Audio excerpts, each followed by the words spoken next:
Hello everyone, welcome back to my channel. আমি পায়েল আর তোমরা দেখছো মিত্র লাইফস্টাইল ব্লগ। আরেকটা মিনি ব্লগে তোমাদের সকলকে স্বাগত জানাই। যা গরম পড়েছে কলকাতায়, তার জন্য একটুখানি জলে ঝাপাঝাপি করতে কার না ভাল লাগে বলো তো।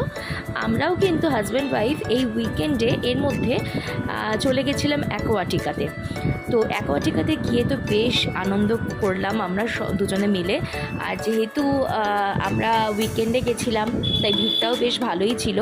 আর সেদিনকার আমাদের প্লাস পয়েন্ট ছিল একটা, যে আমার হাজব্যান্ড ওখানে রুম বুক করে রেখেছিল।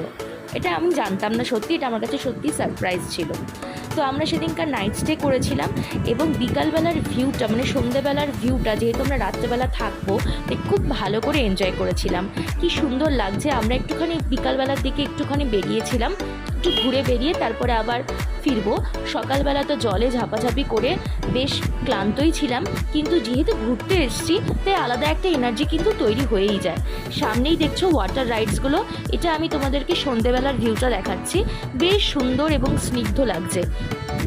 যাদের রুম বুকিং ছিল না, যারা এমনি এসেছে আনন্দ করেছে, তাদের এবার বাড়ি ফেরার পালা। আর আমাদের মতন যারা রুম বুক করে অলরেডি রেখেছিল তাদের জন্য বেশ সুন্দর ব্যাপার, কারণ অ্যাকোয়াটিকাতে তারা আরও একটা নাইট স্টে করতে পারছে। তো যাই হোক, এইভাবে আমরা খুব সুন্দরভাবে এনজয় করছি। আজকে হচ্ছে নেক্সট ডে মর্নিংয়ে আমাদের রুম থেকে ভিউটা জাস্ট এরকম, একদম সুন্দর একটা ওয়াটার পার্কের ভিউ পাওয়া যাচ্ছে। আর এই রুমটা হচ্ছে এখানকার সবথেকে বিগ রুম, সবথেকে বড় রুম।